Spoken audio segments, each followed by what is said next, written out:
તો હરિયાણામાં ચૂંટણી પ્રચાર દરમિયાન વિપક્ષના નેતા અને રાયબરેલીના સાંસદ રાહુલ ગાંધીના નિવેદનના કારણે તે ફરી વિવાદમાં આવ્યા છે। રાહુલ ગાંધીએ જાન્યુઆરીમાં અયોધ્યામાં આયોજિત રામ મંદિર પ્રાણ પ્રતિષ્ઠા સમારોહને નાચ ગાન થવાનું હોવાનું ગણાવ્યું છે, જેને લઈને આ મામલે હવે રાજનીતિ પણ ગરમાઈ છે। સાંભળો શું કહ્યું રાહુલ ગાંધીએ। अमिताभ बच्चन को बुला लिया, अदानी को बुला लिया, अंबानी को बुला लिया, किसी एक मजदूर को नहीं आने दिया।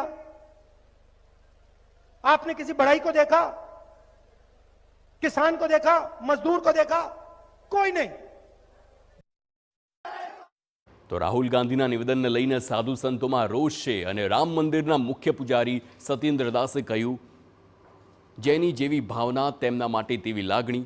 ભક્તો માટે પ્રાણ પ્રતિષ્ઠા મહોત્સવ આસ્થા છે, તો રાહુલ ગાંધી માટે આ નાટક છે। સાથે જ કોંગ્રેસ સરકાર શરૂઆતથી જ પ્રાણ પ્રતિષ્ઠાને લઈને વિરોધ કરે છે તથા મંદિરની પ્રાણ પ્રતિષ્ઠાને લઈ સવાલ ઉઠાવે છે, એટલે તેમાં કંઈ નવું નથી।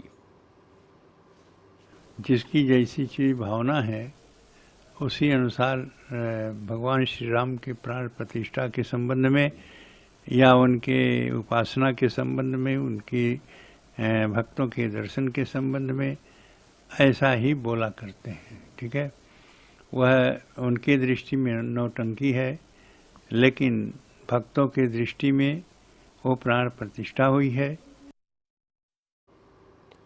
તો રાહુલ ગાંધીના આ નિવેદન બાદ ભાજપે પણ પ્રતિક્રિયા આપી અને ભાજપ નેતા અપર્ણા યાદવે કહ્યું, સમગ્ર દેશ જાણે છે કે રાહુલ ગાંધી પોતે શું કરે છે અને તેમના પરિવારમાંથી 3 લોકો પ્રધાનમંત્રી રહી ચૂક્યા હોવા છતાં કોઈએ આજ સુધી રામ મંદિર બનાવવાનો વિચાર ન કર્યો અને સાથે જ કોંગ્રેસની પહેલેથી જ સંસ્કૃતિ અને સનાતનનો નાશ કરવાની નીતિ રહી છે। રાહુલ ગાંધીએ પોતાના નિવેદન મામલે દેશની માફી માંગવી જોઈએ તેમ જણાવ્યું।